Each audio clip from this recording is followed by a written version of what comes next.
Conversations on Dance at the Vail Dance Festival is generously underwritten by the town of Vail.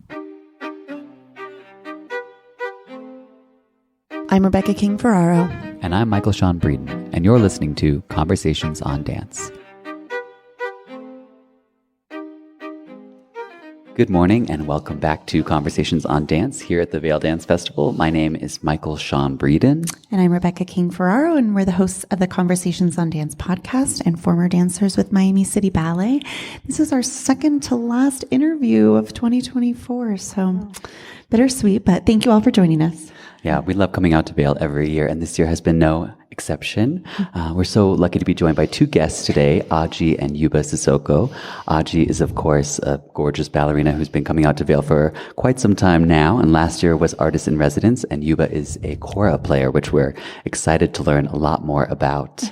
But let's start with Adji and just hear some of your experiences last year as Artist-In-Residence. We talked to you last year about everything that you were leading up to, but maybe now that it's in the rear view mirror, you can kind of reflect on what that entailed and what it meant to you. Hi, nice to be back.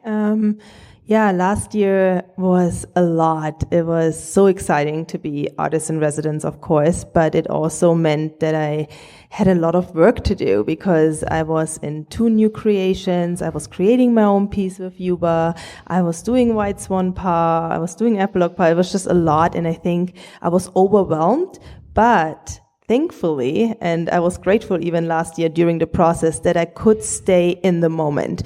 Like anytime I felt that wave of, oh my gosh, it's a lot, I woke up and then I saw all this beautiful nature around me and I was like, oh, it's so gorgeous. I just want to stay present and obviously do the best I can, but also enjoy my time because it's such a special moment and I don't want it to just like pass me, and I want to really be present and go step by step, performance by performance, piece by piece. And I feel like I really managed to do so. So looking back, I'm really grateful for that.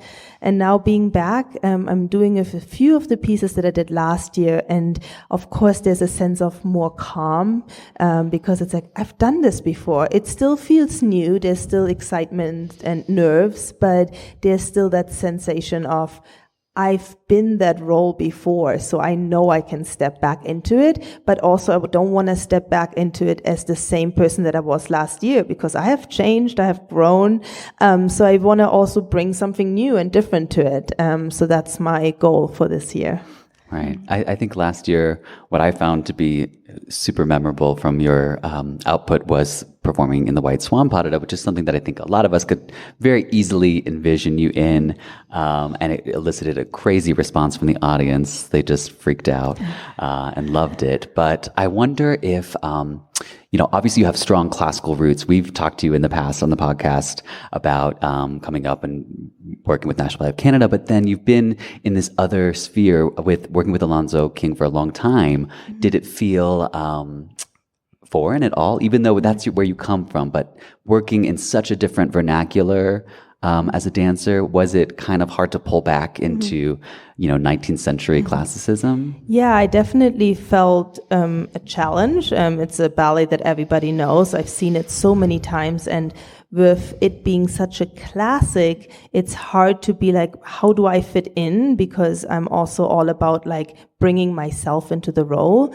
But what I realized, and what Damien also said, make it yours. Like, you are now the swan. Not every swan is the same, actually. And I think sometimes people get stuck and be like, oh, but I've seen it done that way. And it's like, yes, that was one of the swans. And now here I am, my swan. And so I think what I'm realizing more is, yes, I've stepped back from the National Ballet of Canada, but I have grown. And so that all of that knowledge that I've gained about my body, about my arms, about my fingers, and about how to become a role, that is just as important as, the technical stuff that, takes work, of course. And there's a finesse to it. And I think the more I would get to do it, the better I would get. That's just how it goes with dance. And so I'm hoping that I'm just, this is just my second time. So hopefully I just get to do it more and more, and maybe even like a few times in a row would be great, because that's how you just expand and get comfortable and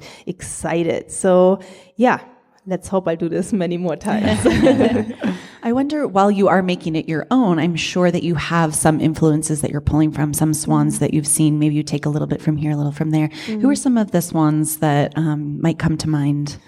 I'm really, like, I don't want to name names, because it's like, I mean, even Alonso was like, oh yeah, Makarova, and like all, like, there's this core that people like look at when you type in white swan, like that pops up, you know. But I watched so many, from Natalia Osipova to then also just Skylar Brand from ABT, who had like it popped up. I was like, oh my gosh, like, and I think that when I watch, I try not to imitate, because it's just not going to work. But what I try to see is, what is the essence, and what is it that they're doing that translates the meaning. So rather than saying, oh, she had her finger like this, it's how she moved her arm at that note and how she moved her head. It really told me a story. So then I'm like, how can I do that and tell the story as well, even though my finger might be this way or my head is slightly different, but it's really catching the essence. And there's so many small things, because you don't have to chord a ballet on stage that tells the story for you beforehand. It's just the couple comes out. So he's looking, he's searching, and then the swan comes out, and it's like, when do I even notice him? That's up to me, right? Do I notice him right away and then choose to go still another way? Or am I in my own world and then suddenly notice him? So there's all these choices that I get to make, but they are very important choices. And so watching different videos can show you what others have done to inform your artistry. Yeah, the YouTube algorithm was really helping to find the stars. YouTube is like, dun, dun, dun. Youba, let's talk about your musical background and your experience. We know that you're from 72 generations of kora players. Can you tell us a little bit about that? How do we even know that? That's wild. Seriously. I get even confused about being a 72nd generation. But when I talk to my family, I'm like, 72nd, that's too much.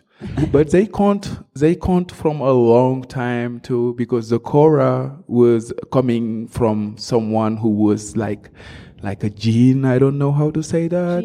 Gene, yeah. Something like spiritually, who was not a human at all, and then gifted to my grandfather. So like all of that is part of like how we get the kora now, the new generation. Wow. So how were you introduced to it? Obviously it's a part of your family's history, but what made you take to it? Yeah, when I born, like my being moved to my family, being very little, Adji's dad sit home and play it, and all of my other uncles and cousins, and like they sit there and play it every single time, and it's a very peaceful instrument, because I feel like a lot of people sit next to me when I was very young, and they hear the kora and start crying. And then the same thing with me, I feel the love, because it's definitely in my blood. And I'm like, okay, I have to, every time my uncle play and leave the kora there, I just run and start playing a little bit. And when he come back, I run. Because if he find me there, I might be in trouble. And then when I was 8, I was having a good career too for playing soccer, because I love soccer so much. And I feel like it's too much, because soccer, you can be good, but you might not get the chance. Right. And I see all of my uncle traveling all over the world to like go everywhere, make money. I'm like, this is part of me. Like, why not leave the soccer, you know? Right. And then, I come back and start taking the kora. And when my friends come like want to take me to the soccer, they are like, Youba, let's go to play soccer. I'm like, no, I'm playing kora. They're like, you will never be good. Like, you know, and that give me more power. I'm like, hey, mom, I'm going to leave the center city. Like, I'm going to go to the village. I'm going to go to my uncle. I want to learn this instrument. Like, and yeah, I take a big decision, but thanks to God, because I'm going everywhere because of that instrument right now. Wow. I'm wondering, because obviously, Adji, you had to make choices like that too. Most ballet dancers, in fact, have that same dedication and drive that Youba was just talking about at a young age, forging this path. Were you guys, did you consider one another in that? Were you like, wow, Adji's doing something kind of similar? Like, we're both young and on this path, or are you just, you're young and oblivious? Kind of young and oblivious. I think it took me many years to actually put together the two art forms as an art that can mingle even. I always thought of it so separate, like, oh, I'm a ballet dancer, he plays the kora. And the same thing happened with my dad. I grew up with my dad playing the kora every single day. It was just part of being home and hearing him play and singing along, knowing the songs. But I really didn't think, oh, that could inspire my dance, or I could collaborate with my family. That came much later, only after I joined Lions, to be honest. I think Alonso really helped me broaden how I think about art and what art is and what dance is, and how much further dance can be taken. So now, of course, we have the world in front of us. There's every day we're like, oh, and we could create this. And as soon as he plays, it's also in my blood. And so I feel inspired to create. And I think we really fuel each other. So I'm super excited, because we need more time and we live so far away from each other. But if we had the chance of just, doing residencies or being together for weeks, I think a lot of beautiful work could actually be born. So I'm excited for the future for us. Yeah. For any presenters listening, we need a residency for them. Yeah. So it took Adji a bit to, I guess, conceptualize that this could work. But Youba, did you ever play for dance prior to working with Adji? In Senegal, like, we do some ballet, but it's different. And seeing that ballet, people dancing ballet, and then coming here and see like contemporary and then classical dance, I'm like, wow. They kind of looks very different, but it's like, it makes sense like together, Yeah. And then, of course, my last name Cissoko and her last name Cissoko.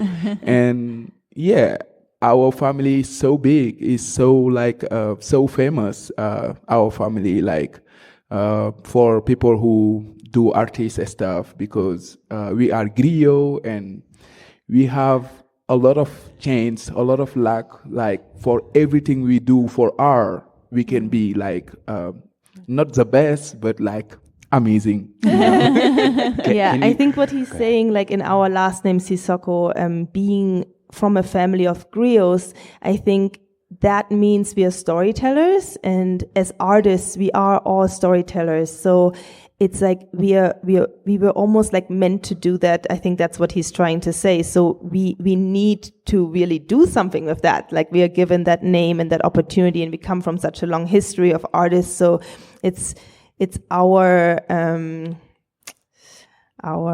how do you say, our goal, our purpose, our purpose. Okay.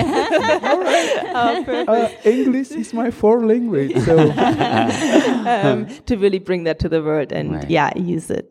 Yeah. Can you talk a little bit more about, griot was the name of the work that you made last year, and does that just mean storyteller? Yeah. So our family, the Cissokos, are so-called griots. So if you go to West Africa and you say, my name is Cissoko, they're like, oh, so you play the kora, you tell stories. Because back in the day, as we go so far back, the people would play the kora for the kings. And it was the only way that stories, culture and tradition was passed on. So they were holding, like, that was a big thing in my family, that we had to be those keepers of the stories and tradition to pass it on. And so when we built our piece last year, which is with Youba playing and me dancing, I called it griot because it really was what that means. Like, we were telling our story, and also, I think, creating the movement. I was thinking a lot about that and how at first there's that not realizing how we are connected with him playing and me dancing, but then it's almost becoming so clear that it is connected and that we are the same and that there is that connection of storytelling within. Yeah. And we'll be seeing that piece again here at the festival this year. No, we are not. We also thought we were doing it again, but then it's actually changed so that we are creating a new piece, which we are performing tonight. So Youba made the music. I got super inspired by it. And then Damien also suggested that we use Ron Miles to collaborate with us, which has been such an exciting process because, again, we come from such different dance worlds. And then we have a flute player and a soprano singer. Devon is singing live, so it's going to be really exciting. Wow. Devon is incredible, too. Yeah. I mean, I felt like I was 10 miles away from Devon warming up, and the voice is so resonant. You know, you just feel like you're right next to him. Yeah. So Youba, in addition to playing, you obviously compose then. I would love to hear a little bit more about what that process is to you. I mean, do you just wait for a melody to strike? Like, how does that work for I think it's incredible because this instrument, we don't go to a school to learn it. Is you learn it by family-wise. Now these days, you put it a lot of students. But before even the tuning of that instrument was different. Was like a cow skin made by circle, and in the neck you have just to move it for tuning it, and it's very hard, you know. And like playing that instrument and having like inspiration, all the time is coming in the middle of the night or like earlier in the morning. So Adji's saying yes. Are you feeling the same? Up like in the middle of the night, like a tune is coming. I just text her in the middle of the night and saying like, oh, the creation is beautiful, but this part we have to just make it more fast, something, you know, like that. And Adji's like, do not disturb. I only read those messages in the morning because I'm like sleeping. I know, but I am up, so I'm like, okay, I will text you. But I get inspiration always in the night, and then everything I maybe like dream, I just wake up and say, oh, today I will play this one, and it's always working, always. And are you writing it down, or is it just all something you're keeping in your mind? In my mind. In your mind. I wonder, I'm thinking, Adji, we've had such great conversations with you in the past about improv and what an important part that is at Lions Ballet and how you kind of got comfortable with that. And then obviously choreography comes after that. So I'm kind of wondering what the parallels are here for you as an artist with your choreography, with your improv, how much, like you said, it's in your blood. Yeah. I think, it's inside, and then I hear something and it like comes out. And so it's almost like I need to just be open to it. The moment I start to do it from my brain, it just doesn't work. Something comes out, but it's too planned and it's not like real, or it doesn't really connect with what he's saying with his instrument. So I have to almost like close my eyes a little bit and just like see like what does that inspire, and then it feels true and real. And then you can always tweak it and you can always fix things. But I think the raw real movement has to come out first for me to then make changes and create with it. Yeah. Can you tell us a little bit more about your personal collaborative process? Does Youba come up with something and then you respond to it, or do you say, I want to dance to something that's inspired by this idea? How do you go about your work together? I think both has happened. The first time we collaborated was through my Toulmin Fellowship in New York 2 years ago, and I invited Youba to be my musician, and I think I had started to create some movement and I had sent it to him, and he had sent me some music, and then I was like, oh, I like this part a lot, this is really inspiring. And then I also had things that I was like, oh, but I need this slower, I need this more reactive. So we worked a lot on him also watching and reacting. So rather than just sticking to the rhythm and like, this is what I play, especially if it's a traditional song, I was like, no, I need that response. And he got really good at like watching, observing, and also feeling so he can react. And I do the same to the kora. Like, so there is that conversation. It's like, I say, you say, we say, and so it can flow. So I think both has happened. For this creation, he had created the music thinking of me. And he wrote me and he's like, I have the perfect music for you. And he's always like, it's awesome, it's awesome. I was like, okay, let's see. And so I opened it and I was like, you're right. It's amazing. So it's almost like if my dance could speak or sing or play, it would be what he had created. So, yeah. That's so cool that only in 2 years you've kind of created this understanding of each other. So I wonder, Youba, for you, how are you picturing this now? Like the first collaboration, what that was like for you, and now being so familiar with her dancing and her style, like how has it shifted for you? Yeah, I feel like it's just the like being very magic on the Cissokho that we are, and supposed to be even way more bigger than like way more bigger, like have more like opportunities, but it's just that we are far to each other a little bit. Yeah. But I'm sure one day that we live in the same block or something like that. Oh yeah, we're gonna definitely get there. Yeah.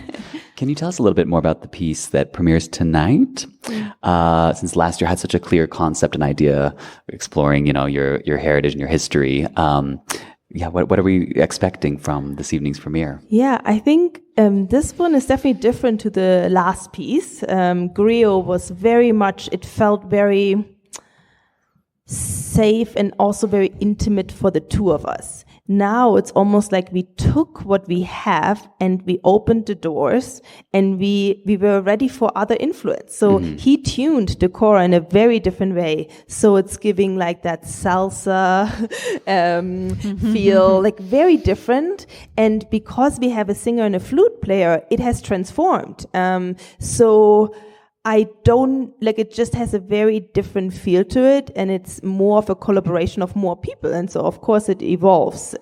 So I think always the root kora and I is there, but now it has grown to another level of, I think there's some mystery to it. I named the piece Another Way, because there's Ron and I, and at first it's just me on stage, and it's almost like I am yearning for him, but I also don't know what I'm yearning for. Like, but then there he is, and there is that connection, but there's also that like, oh, but we are different. How can that connect? But yet we need each other. So there's that in the piece. And then you have those three big artists of like, Youba, then the singing, and then the flute, and they also have their opinions. So it's like, how do we find our role within this musical piece? And so how do we all connect to each other? And I think there's moments where maybe it's like there's that, and then there's moments where there's that. Yeah.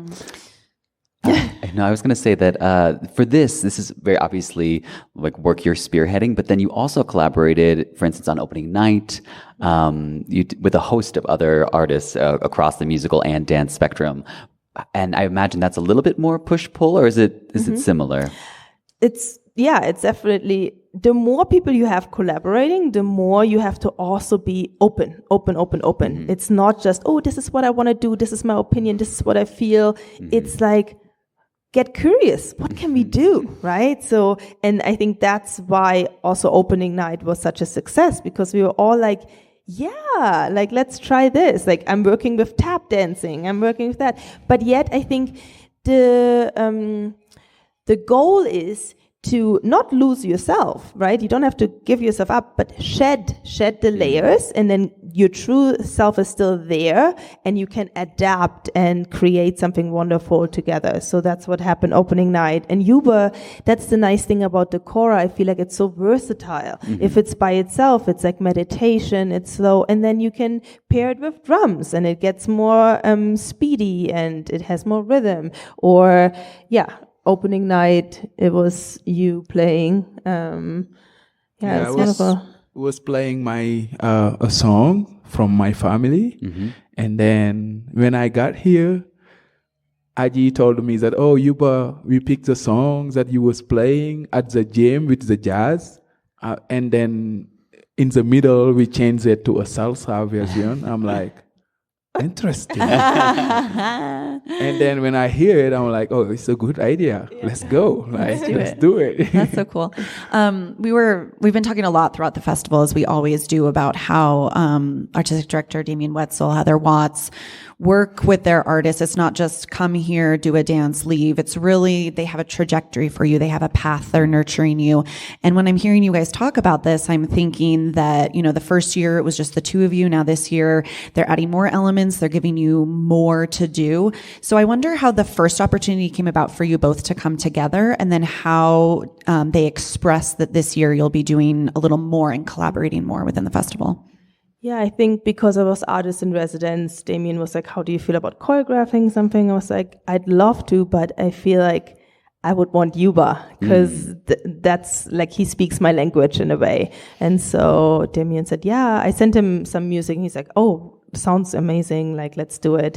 And then I think this year, Damien saw what we did last year, and then he also, got him inspired. He's like, oh, what about if we add a flute and a singer? And so he always has a vision as well. And that's, again, collaboration, right? Like, we collaborate also with Damien, even for this piece. He had, yesterday we were on stage, and he started placing all the musicians in such a wonderful way, where it's like, Youba walks in, and at first I was like, oh no, but this changes everything. I usually walk in when Youba walks in. He's like, no. I see Youba walking in, and then you slowly come. And then we have Devon, and Devon is also now taking longer. And so it's like, and then the flute player. And so they first, it's like an introduction also about the different elements. And so how we had at first created it was just like, it's just there, right? And that's almost like a little bit overwhelming. We wanna experience the growth, and so it starts there, and it builds and it builds and it builds, and it all comes together. And so the last person to enter is actually Ron, and so you have the musicians establish their connection, and then Ron comes, and so then that's when we first touch, is like, oh, we're complete. And that's actually a very powerful vision, and I love it. Yeah. That's cool. That's so beautiful. I'm wondering if we could get into a bit about how Vail specifically, of course, being outside, being at altitude. Those are things we talk about some. But even we were just talking to Sarah and Jamar the other day, and something that struck me kind of for the first time is that sometimes you're just performing in full daylight, and how does that affect your experiences? You can actually look out and connect with people, or is that jarring for you? How do those factors impact the creative process before? That's going to happen. How do you factor that in? And I think too, on opening night, didn't you come through the audience as well? We couldn't see because we were in the back, but I think, right, you came through. So that's a cool element to play with as well. Yeah, I used to it. I used to play every style of show, and then I will just follow what I think is what's his name again? Daniel. Every time I'm Adji, he's the best. He have a amazing inspiration. The fact that he's like, you have to walk all the way and come to the stage. I'm like, wow, amazing. But I used to it. I play for some spiritual people in Africa. I play for some weddings. I play for clubs. I go everywhere. So I used to I used to everything. normal for you. Yeah. I play. Yeah. I would say though that it does change the feel of it, because if it's daylight, it feels more, we're really connecting with the audience because we all see each other, we also see everything that's going on, and then when it gets darker, it feels like a little bit more mysterious, a little bit more, this is our world and you're observing, rather than we're all here. Yeah. So we're still all here, but I think there's a little bit more of a separation because of the darkness. Actually, now that makes me curious too, because I'm not sure how dark it'll be for our show tonight. But before intermission? It is before intermission. I feel like it's normally totally light during Yeah, that time. yeah. It's like intermission is... Yeah, but I am, like how I'm envisioning it, it should be just a little bit dark. So we'll see what happens. We'll tell the sun. Yeah. Go down. Well, Adji, your story about Damien made me think. So as a choreographer, a lot of times you're in the front of the room, you can see what product's coming out. When you're dancing in your own creation, I can't imagine, it must be so hard to really know what you're creating and what it looks like from the audience perspective. So here you have Damien giving you some notes on that I'm sure is very helpful. What else has he talked to you about? Has there been anything regarding the dance, or is that something that he's like hands off with? Yeah, I think that is like the last piece that we did last year really felt like it's purely my choreography and his. This one really doesn't even feel like mine, it's like, it's all of us. It's Damien, it's me, it's Youba, it's all the musicians, it's the singer, like everybody, and then Ron as well. So yeah, it feels like all of ours. It's like everybody brings so much. So, and then as for the dancing, yeah, I remember the first rehearsal with Ron and I was right here, and we were like, where do we even start? So we just listened to the music, and then Ron actually had like this idea of like, oh, it almost seems to me like you're coming to the dance and I'm not there, and then I come later and I apologize.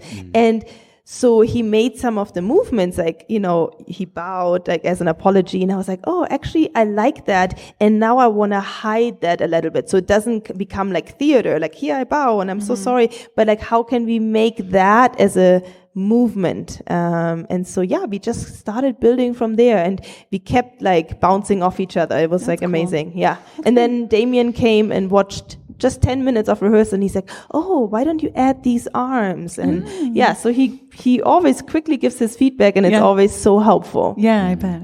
Well, this sounds like something that really feeds both of you artistically, and hopefully something that will be happening for years to come. So I'm curious if you have any sort of dream collaborations. Are there artists at the festival, or ways of utilizing the theater or the musicians that you kind of have like an idea in the back of your head? Maybe next year we'll try that out. I've always had this dream about kora and cello, and I've told him this before. I just think that both of them, like, they go right to my heart. And so I'm imagining that, both of those instruments. And then I'm also I want like a little bit more time to really sink into the work. Maybe it would be nice to go to different locations. I think it would be beautiful if we even went to Senegal together, for not just to visit family, but actually to create something, to be in a place that just gives you so much inspiration. And then another thing I envision is I want to see if there's a way of Youba not just playing, but if there can be more interaction. Because the other day he just improv'd for me, and I was like, there you have it. I love that. See, this was something I meant to ask earlier. Like, did either of you, have you ever played the kora? Yes, You have. I have my own kora. I actually have two. I grew up even having a little kora. Like, it's just been in my family. But because dance has always taken so much of my time, like, it's been just so hard to really dedicate, and you need to dedicate a lot of time because you don't read notes. It's all in memory. So it's like practice, repetition. It's like muscle memory. And so I have a teacher in San Francisco. I've taken lessons. I'm stuck. Like, I still play the same song because then I travel for 2 months. I come back and it's like, okay, I still know that, but like I haven't moved on. So yeah, but it would be nice, for example, of both of us even starting playing, and then there's a little bit of movement even from him. Like, I think they're, exchangeable a little bit. I like that. Yeah. Youba, for you, how much dance experience do you have? Or is it all just, improv? Yeah, a lot of people want me to dance all the time. Yeah. At a party. And I'm like, no, I'm not a dancer. I'm a musician. But yeah, I have my own style. I have my own secret on dancing. I can make everybody laugh on the ways that I dance, Well, Adji's taking lessons. Maybe it's time for you to take some lessons. We'll turn the as well. tables. Yeah, I was with her, and then she was to the water. Yeah. And she was kind of very quiet. And then when the music was coming from the stage, I just get up and then do some movement, and she's like, wow, Youba. That's so good. I'm like, it's the family, Adji. It's in our genes. Adji, I wonder if we're saying like a dream project, a dream collaboration, would you envision a big cast ever? Or do you feel like the interaction of just like a smaller cast is more appropriate? No, not necessarily. I think it always depends also if I'm dancing as well. So I see many projects. There's one where it's just the two of us. Then there's one with me and a ballet dancer and on point. I'm really, really seeing a beautiful pas de deux. I've already created a pas that I should have brought here. I don't know. Next year. And then I'm also envisioning like a full, like long, lots of different dancers, group parts, many dancers can be involved, I think. And that's where the different instruments can also come in, right? So when I did the Toulmin Fellowship, I actually expanded that. Like a few weeks later, we performed at a gallery, and I had about 5 dancers. And I had poetry, I had I built like a video that plays in the back that was like interacted with, so there were so many ideas that came from him playing and creating music. And we had a saxophone player and a violin, which was beautiful. So cool. So I had actually already built so much more, but it's always like here and here and just not regularly. Right. Well, before we throw this to the audience, I want to ask Youba, if you can entertain us for a second, humor us. You brought the kora. Yeah, because would you play for us? It's my backpack. It's right. And then also she will always say, "Oh, Youba, bring your kora." So I'm like, Can you play a little? Would you mind? Would you play? Just Sure. a little, Sure. It's not June, but let's see. Oh well, it's okay. We'll be Even the none the tuning is wiser. nice, yeah. While he's getting set up, Adji, I wonder what you're looking forward to coming up this season. Is there anything especially exciting in your calendar coming up? Lots of things. The next thing that I'm doing right after Vail is we're going to New York, and we're performing at the Joyce.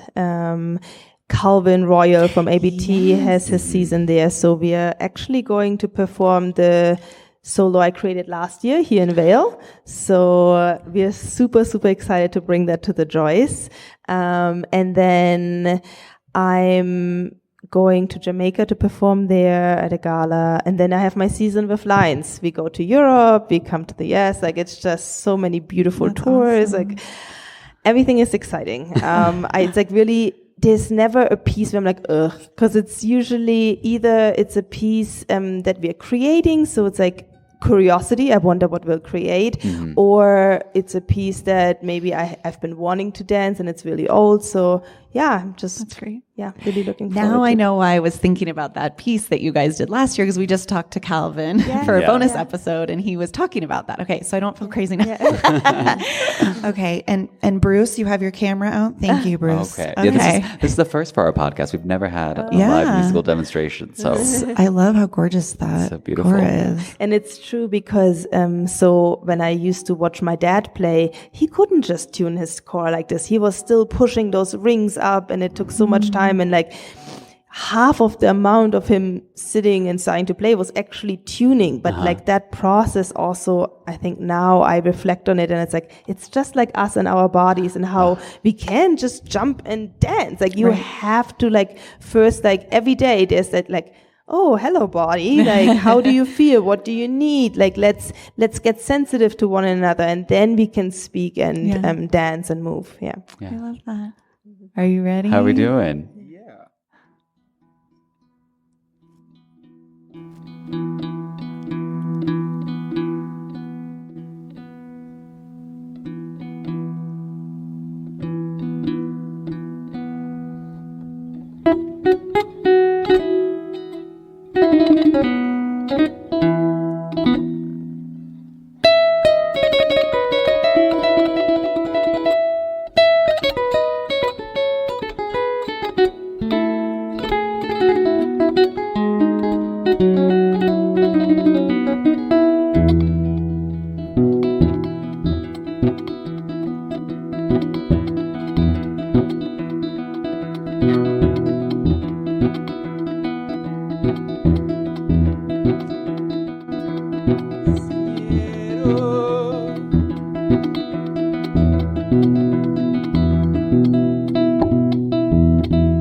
Bota signero baba dua le jabita bota fama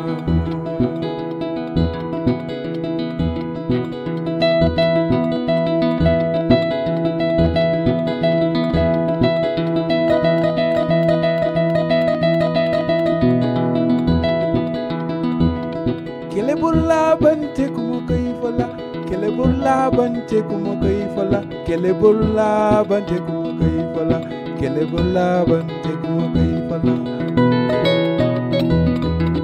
kele bulla bante kumo kai fala kele bulla bante kumo kai fala kele bulla bante kumo kai fala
Wow, what a treat. Thank you.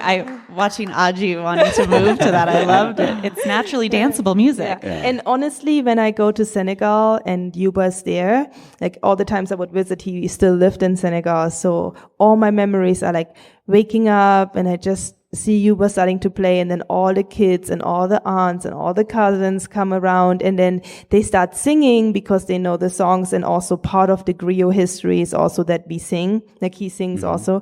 And so it's like, it always brings everybody together. It's like, oh, it's time. And so everybody comes together, and then people start moving, people start dancing, people start singing. And so it just is like that peacemaker. And it used to be that too, like playing for the Kings. It's like, they had even choices in like war. It's like, no, let's bring peace. Like it's beautiful. For me, I was struck immediately by the versatility of the instrument. Like that's what you're saying is like when you first started playing was this gorgeous harmonious melody that I could easily picture before royalty. And then you took us to something that was so of today. I felt like I could hear it on the radio. On, you know, it was so fun to go on such a journey with you. So thank you for that. Okay, I think we're going to throw it to the audience for some questions. I'm sure we have lots of inspiration after that performance. You wanted me to dance. I'm so glad Adji made you bring it. We were waiting for the van, Rebecca and Youba and I, and we were like, you don't have to bring it. He was like, Adji said I had to. And I was like, wow. Also because we have rehearsal right after, and I was like, you better bring the instrument. Also, he feels much safer with it. Sometimes we walk and he's like, oh, like, don't leave me alone. But if he has the kora, he's like, I'm okay. I love that. Who's our first question? Do you want to go? If you go around the back, I think maybe. Oh, do you need help, Rebecca? No, I got it. I did this to myself yesterday by not putting it together nicely. Can I?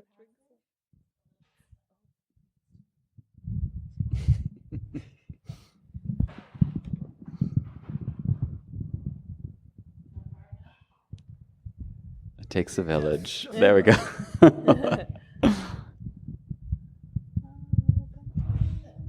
Yes, thank you. My question is about the instrument. Can you talk about its construction? What is it made of? Who makes it? Is it local to Senegal, or is it now spreading around how do you tune it? And do you pluck it with your thumbs? Talk about the instrument and playing it, and how popular is it in Senegal and in the rest of the world? I will be so happy to talk about that. It's my family who make this kora. It's my uncle. He only make kora. He played a little bit, but his goal is to make kora for all of us, you know. So it's a gourds, and then the gourds over here, and have like a hole that the sound can come through, and then the neck have like 22 fishing strings. And now it's modern because it's having like guitar keys and then harp lever. But before it's just like the neck with some cow's skin made by circle that you have to move to tune. And it's so hard to make, so hard to tune, especially winter time. Like, that's why I ignore that instrument. But it's the reality, it's the real one. Yeah. Next question. We've seen a Senegalese dance company do Pina Bausch's Rite of Spring, and you saw it. You saw it in Detroit, right? Yeah. So I'm wondering, is Senegal kind of a leader among African nations in terms of dance? And if so, how has that evolved over time?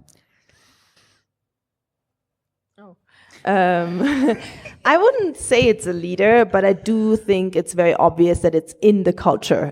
Dance is just a given. Everybody dances. And some of the traditional dances, I'm really impressed because it's a lot of like actually airborne jumps and leaps, and there's so much energy with it, but everybody does it. So usually when there's any kind of celebration, people come around and there's drums and kora and people just get up and dance, and it's just pure joy. So it's very joyful movement, and it's usually to just express their feelings of happiness and wanting to communicate to one another. But yeah, I saw that performance and it's so wonderful. I am hoping to work with the company when they are in Senegal. When I was there last year in November, they had either just gone on tour or were about to, so we did miss each other. But I also really like the idea of performing on not a normal stage, but like sand or dirt or whatever it is. Like, I think it just gives a different quality to the movement. So that would be also something fun to explore. Like, what are you moving on, right? Like, why does it always have to be this perfect ground when, sometimes when you walk in Senegal, the streets aren't paved. Like, there's sand, there's rocks, and sometimes it's uneven. And I think that's interesting. I'm so inspired now. Next question.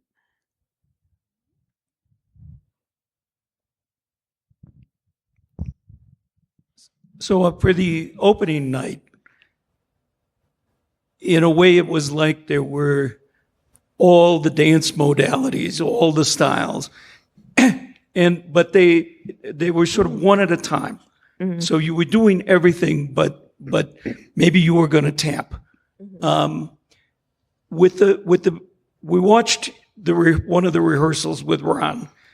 And, when KJ danced with Ron, KJ just danced juke and that was it. Yeah. But it seems like it's more blending, like you're trying to find something in between. And I wonder if that's a very different kind of process. Yeah, it is different because, again, how I was saying about like the spreading and like letting go, because if you want to find common ground, you cannot just be stuck in what you do. So it's like I have to open up, he has to open up, and he's been doing that so wonderfully. And he keeps telling me like, oh, this is the first time I've moved like this. So yeah, I'm super excited for him. I think do we have time for one more? Jana. Of course we have time. I'm not sure this is a question that you'll like, but I'm going to say it anyway. I'm sitting here thinking of the Adji Cissoko Dance Company. And somehow it seems like a very real possibility to me because you have so much to bring. Is this anything you would ever consider? Or is it just too big to consider at this point? I don't think it's too big to consider, to be honest. I think that it's almost like, it seems like a natural progression of, I never thought I would be a choreographer. But I've always seen myself as a teacher, as a guide in some way. Like even when I was still in Munich, my internship was at a kindergarten. Like I loved the idea of like giving, taking care. And so with my dance, I'm also giving and taking care. And so basically my next step would be, how can I continue giving and taking care and spreading love? And what I found is through working with others, right? So whether that's what I'm doing on the side with the health life coaching, but also like working with other artists, it's so rewarding, truly. So I think that naturally I will just be drawn to choreograph and maybe start as projects, right? You don't have to just be like right away, this is my company. Not at all. It's like, I have an idea. I have some time. Oh, you're free. Let's get together. Let's create something. Let's perform it.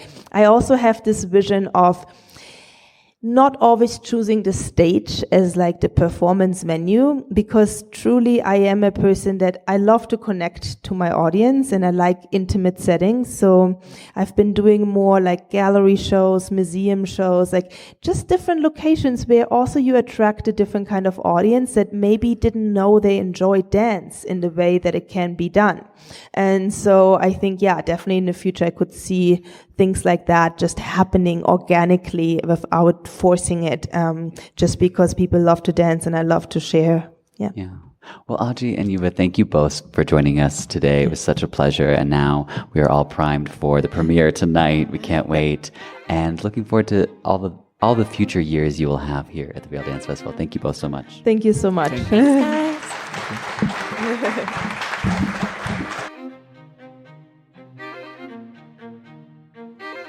Conversations on Dance is part of the ACAST Creator Network. For more information, visit conversationsondancepod.com.